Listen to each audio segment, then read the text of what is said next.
Hello दोस्तों, मैं रति और यह मेरी एक सच्ची घटना है जिसको मैं आज आप सभी को सुनाने जा रही हूँ। और अब मैं थोड़ा अपने बारे में बता दूं कि मेरा नाम रति है और मैं बिहार की रहने वाली हूँ।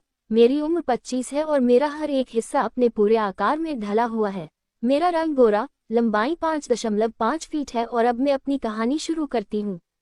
ये कहानी तब की है जब मैं 21 साल की थी और जब मेरी शादी हो गई थी। लेकिन मेरी विदाई शादी के 3 साल के बाद हुई, क्योंकि हमारे यहाँ गोना की परंपरा है जिसमें शादी के कुछ दिनों के बाद विदाई होती है। लेकिन दोस्तों, जब मैं 18 साल की थी तब मुझे रगड़ाई के बारे में थोड़ा थोड़ा पता चलने लगा था और मैंने कई बार छुप छुप कर भैया भाभी को भी मजे करते देखा था।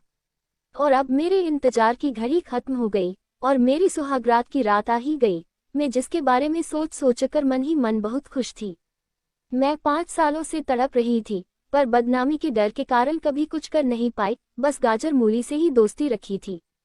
आखिर वो रात आ ही गई थी फाइनली। फिर वो मेरे पास आए, पर ये क्या, बिना कुछ बोले, बिना खेले और मुझसे बिना कुछ बोले ही वो तो टूट पड़े जैसे जन्म जन्म के भूखे हो। मुझे बड़ी निराशा हुई, पर चलो ठीक है, मैं भी तो 5 साल से भूखी ही थी। क्या हुआ, मटर पनीर ना मिला तो न सही, मिक्स वेज से ही काम चला लेती हूँ सोचकर मैंने भी अपना समर्थन दे दिया खुद ही, क्योंकि मुझे ऐसा एहसास पहले कभी नहीं हुआ था। सारी रात घमासान युद्ध किया उस रात हम दोनों ने। ना मैं हार मान रही थी न वो। जब सुबह हुई तो उन्होंने पहली बार मुझसे बात की और मुझसे पूछा कि क्यों, कैसा लगा कल रात को। तो मैं उनके मुंह से यह बात सुनकर एकदम से शर्मा गई और मैं फ्रेश होने बाथरूम में चली गई। फिर मैंने तैयार होकर अपने सास ससुर का आशीर्वाद लिया। दोस्तों, मैं अपने ससुराल वालों से परिचय करवाती हूँ। मेरे पति 3 भाई हैं और उनसे बड़े वाले बचपन से ही अंधे हैं, इसलिए शायद अब तक उनकी शादी नहीं हुई थी। और छोटा वाला भाई स्कूल में पढ़ता था। वो हमेशा अपने घर से दूर रहकर अपनी पढ़ाई करता। दोस्तों, अब पूरे 2 साल गुजर गए थे और अब मेरे पति थोड़े थोड़े ठंडे पड़ने लगे थे। शायद उन्हें अपने काम काज की टेंशन कुछ ज्यादा हो गई थी और इधर मेरा तापमान तो दिन पे दिन बढ़ता ही जा रहा था। कुटाई के कारण शरीर भी और ज्यादा निखर के आ गया था मेरा। अभी तक हमें कोई भी बच्चा नहीं हुआ था। फिर अचानक एक हमें खबर मिली कि मेरे सास ससुर का कार एक्सीडेंट हो गया है और दोनों अस्पताल में भर्ती है दूसरे शहर में। और इस खबर का सबसे ज्यादा दुख मेरे पति के बड़े भाई को हुआ, क्योंकि वो ही दोनों थे जो उस अंधे की लाठी थे। 1 महीने के लिए मेरे सास ससुर को अब उसी दूसरे शहर में रहना था। इलाज के लिए तो मेरे पति को उनके पास रहने और देखभाल करने के लिए जाना पड़ा। मैं उनके साथ जाना चाहती थी, लेकिन उनके अंधे भाई के कारण नहीं जा पाए और अब घर पर मैं और पति के बड़े भाई ही रह गए थे। मुझे उन पर बहुत गुस्सा आ रहा था, क्योंकि मैं उनकी वजह से अपने पति के साथ जा नहीं पाए। वहां पहुंचकर सारा हाल पता होने के बाद पति का कॉल आया कि लगभग 1 महीना उनको वहीं रुकना होगा। माँ बाबूजी जब तक डिस्चार्ज नहीं हो जाते। मेरा मन बहुत उदास हो गया कि मैं अकेली क्या करूंगी अब इस सूरदास के साथ। यहाँ भट्टी में आग लगी पड़ी है और मेरा हैंडपंप दूसरे शहर में बैठा है। और अब गाजर मूली बस सलाद में ही अच्छी लगती थी मुझे। अब वो पहले वाली बात नहीं बनती थी उनसे। ऐसे ही 3 दिन निकल गए। फिर रात को मैं सो गई, तभी मुझे कुछ गिरने की आवाज आई। वो हुआ क्या था कि सूरदास जी बाथरूम में गिर गए थे। मैं भागी भागी गई और उनको उठाया। मैंने पूछा कि क्या हुआ, तो वो बोले कि मैं सूसू करने आया था और मेरा पैर फिसल गया और मैं गिर गया। बहू, तुम मुझे प्लीज कमरे तक पहुंचा दो। मैंने उनकी मजबूरी को देखकर उन्हें उठाया तो नजर काले नाग पर पड़ी। हाय राम, इतना बड़ा नाग! मेरे तो रोंगटे खड़े हो गए। ऐसा नाग, ये तो बाप रे! अचानक कैसे कैसे ख्याल आने लगे थे मेरे मन में, लेकिन उन्हें कुछ नहीं हुआ। शायद अंधे होने के कारण उन्हें उसका ज्ञान नहीं था। फिर मैंने उन्हें उनके रूम तक पहुंचा दिया और अब मैं अपने रूम में आकर लेट गई, लेकिन मुझे नींद नहीं आ रही थी। फिर मैं कुछ देर ऐसे ही पड़ी रही। तभी मैंने सोचा कि क्यों ना अंधेपन का फायदा उठाया जाए, पर सोचा कहीं सूरदास ज्यादा ही शरीफ निकला तो, और मेरी पोल पट्टी सबके सामने खोल दी तो फिर क्या होगा। पर काले नाग को देखने के बाद अब तो उसको पटक के मारने का बहुत मन कर रहा था मेरा। कुछ भी हो, मुझे इस मोटे काले नाग का फन कुचलना ही था। सुबह उठकर घर का काम कर रहा थी। काम वाली बाई भी आ गई थी। मेरी सासू माँ रोज मेरे अंधे जेठ यानी सूरदास की मालिश करती थी पैरों की। कुछ होगी प्रॉब्लम, मैंने कभी पूछा नहीं, ना ही ध्यान दिया।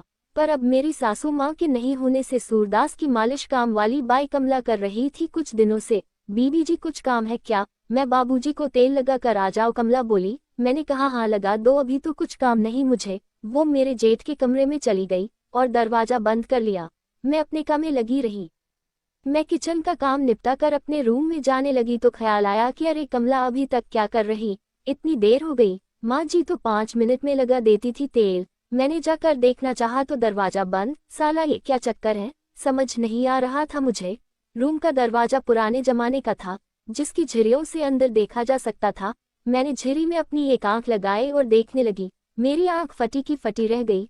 अंदर का नजारा देखकर समझ ही नहीं आ रहा था कि कौन किसको तेल लगा रहा, कौन किसकी मालिश कर रहा। मैं ही पागल समझ नहीं पाई थी कि साला सूरदास सिर्फ आंखों से ही अंधा था, बाकी सारे पुर्जे बराबर काम करते हैं इसके। तो कमला किसी कुशल सपेरे की तरह मोटे काले नाग से खेल रही थी।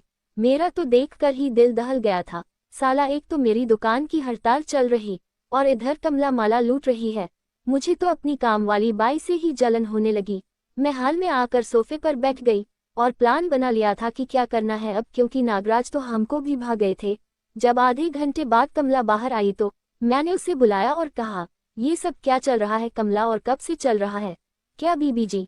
हम समझे नहीं, वो बोली। मैंने कहा ज्यादा बनो मत, मैंने सब देख लिया कैसे हिलोरे ले रही थी तू अभी अंदर। वो एकदम से सकपका गई, डर गई।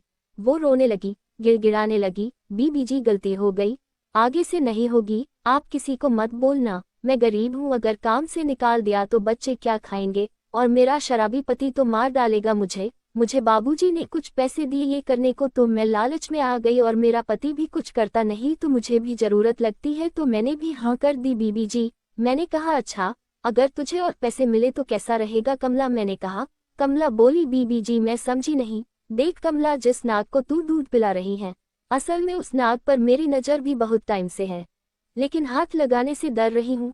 तू कुछ जुगाड़ लगा, इस काले मोटे नाग को मेरी टोकरी में घुसा दे कैसे भी।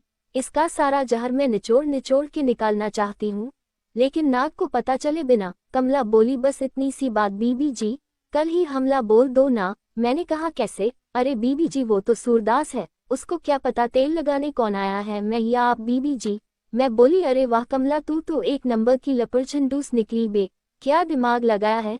फिर अगले दिन प्लान के मुताबिक कमरे में मैं गई तेल लगाने। काहे का तेल लगाना यार, सूरदास तो पूरा हबसी था, मेरा ही तेल निकाल कर रख दिया उसने। काला नाग फुफकारता रहा और उसने खूब उधम मचाई। पूरे हफ्ते ये खेल चलता रहा। एक दिन कमला काम पर नहीं आई तो जेठ जी ने आवाज लगाई कि बहू जरा तेल लगा दो। मैं पहुंच गई लगाने तो सूरदास का तापमान बढ़ने लगा और वो मेरी जलतरन को अपनी उंगलियों से छेड़ने लगा।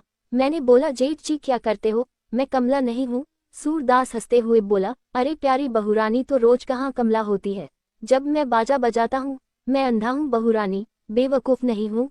तेरी महक तो मैंने उसी दिन सुन ली थी जिस दिन तुमने मुझे बाथरूम से उठाकर कमरे तक छोड़ा था। पिछले 5 दिन से तू ही ऊपर बैठकर आकाश झूला झूल रही, मुझे सब पता है। पहले दिन ही जान गया था मैं।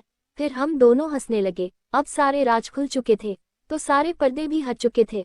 उसके बाद खुल्लम खुल्ला दिन रात प्यार की बारिश होती रही, जिसने मेरे तन और मन दोनों को सराबोर कर दिया और ज्वालामुखी सी धधकती प्यासी धरती को जलधारा से ठंडा कर दिया। अब मैं रोज मटर पनीर भी खा रही हूँ और अपनी मिक्स वेज तो है ही, अब मेरे दोनों हाथों में लड्डू है। दोस्तों ये थी आज की छोटी सी कहानी। प्लीज वीडियो को लाइक कीजिए और चैनल को जरूर सब्सक्राइब करें। धन्यवाद।